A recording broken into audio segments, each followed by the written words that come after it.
Hey, this is Dave Bazuki, CEO, founder of Roblox, and I'm here with Ernie Klein. Hey, Ernie. Hey, Dave. Good to see you, man. Yeah, it's been a couple years. Last time we were together, we were hanging at South by Southwest talking about your first book, Ready Player One. But today it's Ready Player Two, and we're celebrating the publication in the US and the UK. I think it's safe to say this is probably the most highly anticipated fiction book of 2020. It's clearly on track to be a massive hit. I've read it. I'm blown away. It's worth it. It's worth the wait. I'm excited for people to finally get to read it. With Ready Player 2, we're going to see a lot of great stuff. There's another quest. Um, there's some technical advancements that Halliday left for Wade that could change a lot of things. We've got a lot of action. I think, it's not just the future of the Oasis, it's even a bigger future at stake. Because you're a visionary and you're thinking about VR all the time, I think there may be even hints and advancements there. So there's a lot in this thing coming. It's lots happened since I wrote the first book. I sold it back in 2010, so it's been 10 years, and the whole landscape of VR has changed since then. So there was a lot to take into consideration when I was writing Ready Player 2. The event we did on Roblox in 2018 had 13 million people participate. I think it's fair to say this is going to be even bigger. That first Roblox event was amazing, and I heard about it from people all around the world. Were excited about it, and my eldest daughter, had been playing Roblox for years, so it was really exciting to have Ready Player One take over her favorite game for a while and have her compete in the contest. I warned her she couldn't win, which disappointed her, but she still had fun participating. Yeah, I think when we talked at South by Southwest, you hinted a little about your daughter. I'm flattered to hear she's hanging on Roblox in the midst of all that's going on right now. So thank you for sharing that with us. It's been a huge boon for, I think, kids everywhere, just because it's like the Oasis. It's the closest thing to the Oasis that kids have right now. And just being able to jump in to Roblox whenever they get bored and be with their friends and spend time together in a virtual space has been really therapeutic. So you guys are doing good work. So, hey, you're making history with Ready Player 2. Let's roll back to Ready Player 1 because you captured the imagination, I think, of just so many people from so many walks of life. And there was a movie that came out of that, which was also incredible. Does anything stand out for all of us that fantasize about making movies and being in the movies and working with Spielberg? Does anything stand out from that experience for you? Well, the whole experience stands out. This past year, I've kind of been living in my memories of it. Since I've been in quarantine for a big chunk of the year, I've spent a lot of time thinking about what a great year 2018 was and how it just exceeded all my expectations. Really what you imagine making a movie with Steven Spielberg is it's really like that. It's like a dream come true. And I got to see so many things that were in my book, brought to life, including the stacks, like this idea of stacked trailers that I built in my imagination ended up getting built for real. So that stands out to me. I remember driving towards Leavesden Studio in London and seeing the stacks on the skyline for real, and engineers had built this thing that I had just imagined. When you have this in your imagination and then all of a sudden you see it in the movie in real life, how does that feel? Was it at the point of your imagination, beyond your imagination? Like, how do the two line up there? Well, in my imagination, I don't drill down into all the minute details the way that they do when they make a movie. You have to dress the sets and imagine everything. So I could walk up into any one of these stacks of trailers and go into any trailer, and the whole trailer, looked like somebody lived there.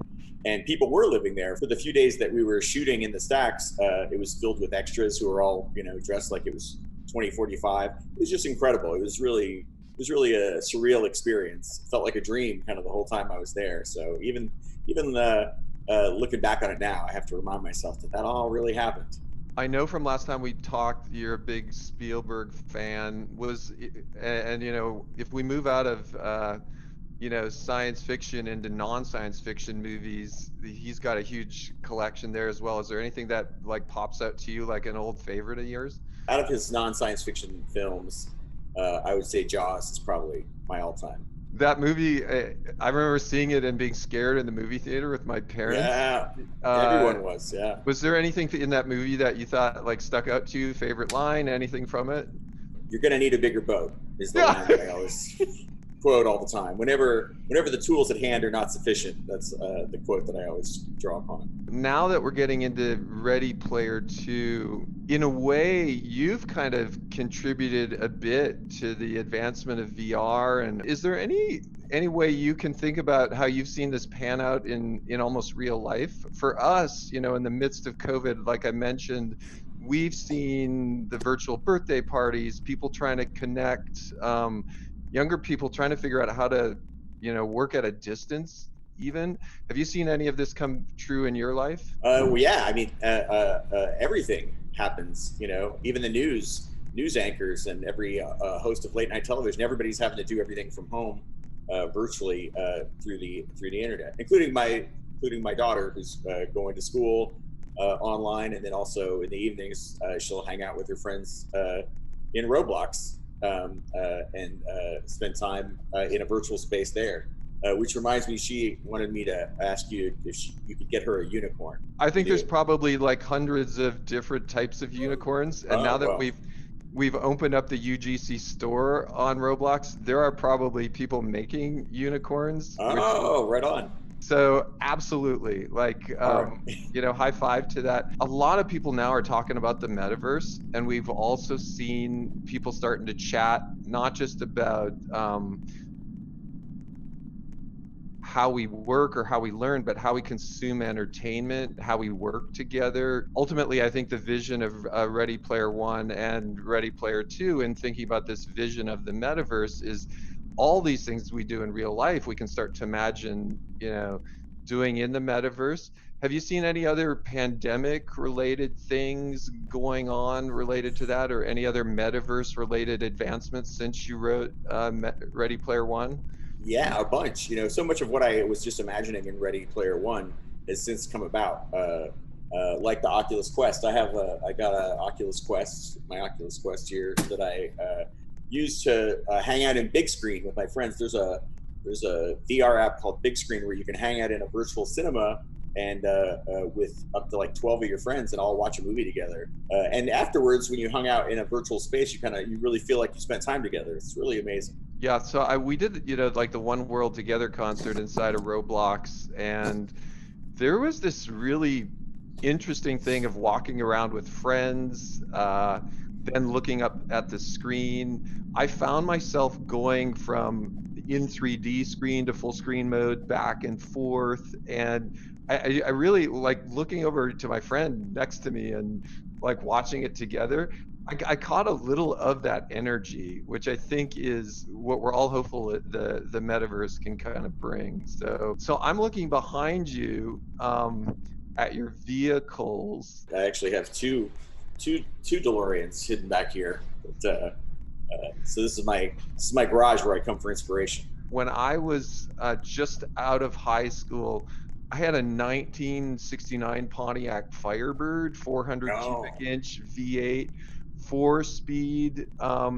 I, I know DeLorean is like super favorite for you. Do you use the DeLorean? Like, how often do you drive it? I like to take this car out every night, between usually like 8 and 10 o'clock, and listen to '80s music, and just like recharge my creative batteries. And whenever I take it out, it always makes people happy. When they're seeing the car. Usually somebody's seeing the DeLorean for the first time, and they've never seen a time machine in person. So it's like a traveling happiness mobile. One thing I'm curious about, those DeLoreans, are they stock, or have you had to like modify the engine or anything to keep them going? Yeah, they're all like 35 years old. They made all the DeLoreans between 81 and 82, so they're all about 40, almost 40 years old now, and they do require a lot of work to keep them running. And then plus adding they obviously don't come with all the flux capacitor and wormhole emitter and all the Back to the Future gear. That's all has to be kind of scavenged and cobbled together. So I've been making it more screen accurate over the years. There's always more tweaks I can do to make it cooler. So it's like a hobby, having a car like an old car like this, antique, is it's a fun hobby to have. And I think in a sense, I think those are stainless, aren't they? Like, Oh isn't yeah, the they never rust. Yeah, isn't that they like the never. Cybertruck 40 years early or I know. something? Yeah, yeah. It's the Cybertruck definitely looks like it took some inspiration from the DeLorean. For a car that came out 40 years ago, it's still the most Yeah. futuristic looking car there is. It looks like a spaceship. Hey, so I know with Ready Player One and now with the release of Ready Player Two, your life's probably gone through a lot of change. Mine has too. You know, there was this time before in the early days of Roblox, it was Eric and me, like two of us just working on this thing. And then Matt and John joined us. And that was very different for me. You know, that was going in, writing code every day, quiet office. My life's completely different now. And now we have, hundreds and hundreds of great people that all work together. How about you? Like, has your life changed?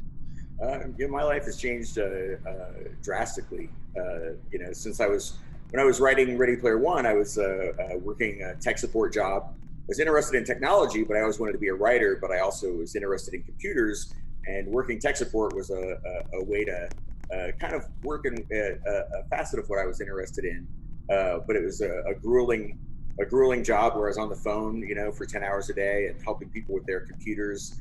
And it wasn't a job that I enjoyed, but because I worked that job, a lot of elements of what I was learning about technology and helping people use computers, and also the job of being a tech support rep, that all worked its way into my novel, into Ready Player One. The way the main character works tech support in the Oasis for a while, and so that was something from my life that ended up informing the story. So even though I didn't enjoy that job at the time, and wished I was working somewhere else, now I'm grateful that I had that job and that experience, because it worked its way into my story. It's like when I was a kid, we lived in a trailer park for a while, which was not fun. And my room was actually the tiny laundry room of the trailer, and it was just for a little while. But that was something that I put into Ready Player One. Wade Yeah. sleeping in the laundry room of his trailer, and Yep. the stacks and all of that came from this experience in my real life, and I saw it depicted in a Steven Spielberg movie. So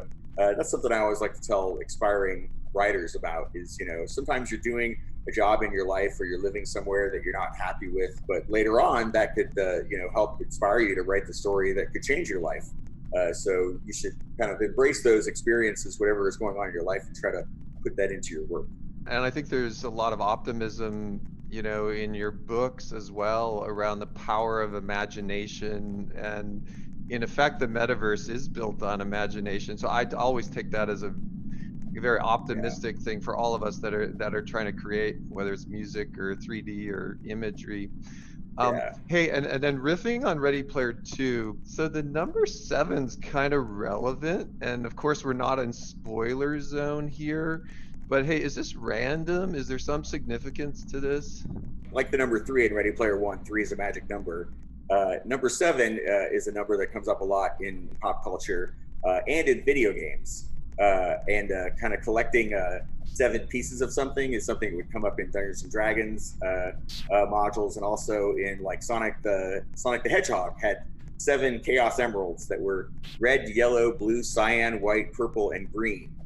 And once you collected all of them, that's what you had to do to, I think, defeat Dr. Eggman and win the challenge. But there are a lot of quests that involve the number seven, and some songs that involve the number seven.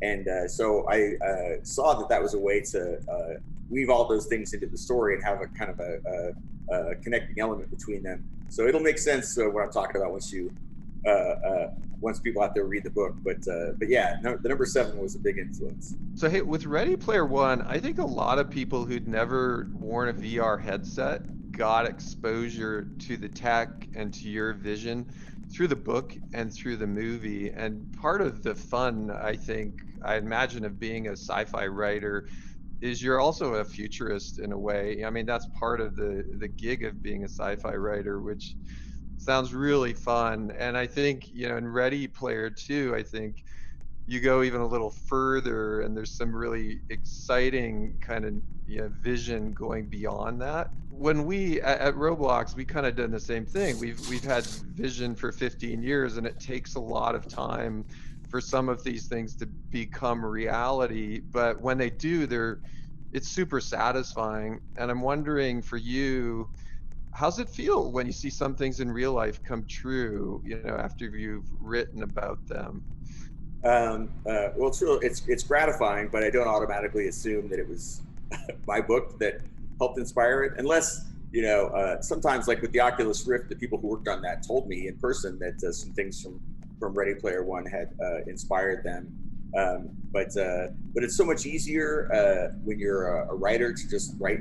Wouldn't it be cool? Than it is to actually make it. It's like easy for me to design an amazing video game in a story. Yeah, Yeah, but as you know, it's much harder to actually make the real thing. I So I think that could yeah, be a good thing though, right? Because us technologists, we can get locked in by how difficult it is to build stuff, where writers and futurists, you have the freedom of the written word, right? There's no limit to what you right. can imagine. And then the technologists more have to like figure out, can we really build it? Right. And they're the only ones that can really build it. If it was just left up to the writers, all this stuff would remain fantasy. But that's something that I remember hearing about Star Trek, the old Star Trek series.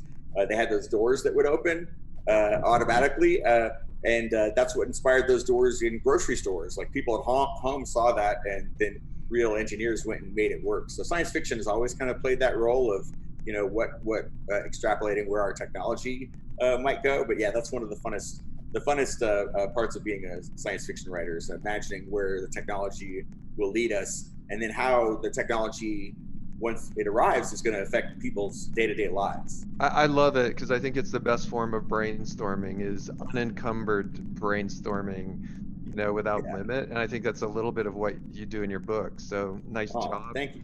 Almost like we're taking technology and then we go to pop culture at the same time, like in Ready Player One and now Ready Player Two, like you have this amazing intersection of pop culture with a vision of the future. And I think the reader or the movie viewer can almost get a little bit of a vibe of some of the things that have been important in your life. Can you riff a bit on some of the pop culture influences you've had? We know they're endless. Anybody who read Ready Player One knows that my interest in pop culture is very broad. But for Ready Player Two, there are some specific facets of pop culture that I took inspiration from, like John Hughes films. Huge fan of John Hughes movies, especially the John Hughes movies that were set in high school. Yeah. And he created his own fictional high school, Shermer High School. His high school movies took place like Ferris Bueller's Day Off and Kids in Weird Science, Pretty in Pink. They all went to a version of Shermer High School. And I was always fascinated with high school being the setting for all these, dramas about young people's lives, Yeah. and especially The Breakfast Club. It's probably my favorite of all time, and I think 90%, 95% of that movie takes place in the school library, which ends up being like this social battlefield for the four kids as they get to know each other. And I always thought that was the library is a fascinating place to set a movie. And it might be the only movie that's completely set in a library. Yeah, Breakfast Club, one of my favorites. I love the soundtrack as well to that movie. Oh, so great. Yeah. So good. Seems like the book was so fun to write. Are there any moments that you felt were super fun without giving away too much? I don't think I can give away the super fun moments without giving away too much, but I will tell you it was I had fun. I had fun the whole time I was writing it. Because I knew, unlike with Ready Player One when I wrote it, I knew I wasn't sure if anyone was ever going to read it. Outside of my friends and family. Whereas this, I knew there were a lot of people waiting and excited to read it, and that whatever I wrote, that story was going to play out. Those events were going to play out in millions of people's imagination, and imagination is even more powerful than computers or the movie platform. Like the human imagination, still you can't beat that. So I had a lot of fun thinking about elements in the story that would set people's imagination alight, hopefully. So that's what I did my best. I'm really hope people enjoy it. Well, I have a motion I make at Roblox, which is out of the park. So Yeah. I Oh. think it's out of the park. So I think Oh. everyone's gonna really enjoy reading Ready Player 2. Like, kudos to you. It's Oh. Thanks. awesome. And I think also the Robloxians are gonna love the challenges as well that we've got in store. So Ernie, thanks again. In the midst of all these crazy times, hanging with you has been a highlight for me. I really appreciate it. Oh, thank you. Thank you for making time to talk with me, and thank you for teaming up with me to do another Ready Player One, Ready Player Two event. This is I had so much fun the first time because it really is like bringing the story to life. What you guys are doing. This is Roblox is the closest thing to the Oasis, and this contest is like the closest thing to the contest described in the book in reality. And people all around the world get to take part in it. It's really amazing. It's like bringing the story to life. So I can't thank you guys enough. Thank you, Ernie, again. All right. Over and out. Really enjoyed it. All right. Thanks, Dave.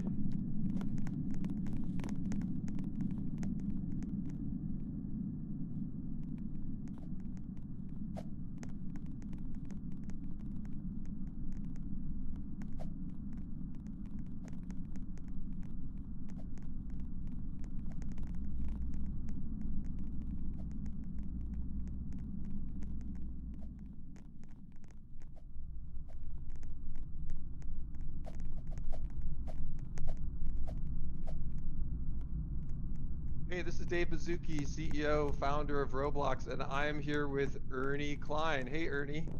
Hey, Dave. Good to see you, man. Yeah, it's been a couple years. Last time we were together, we were hanging at South by Southwest talking about your first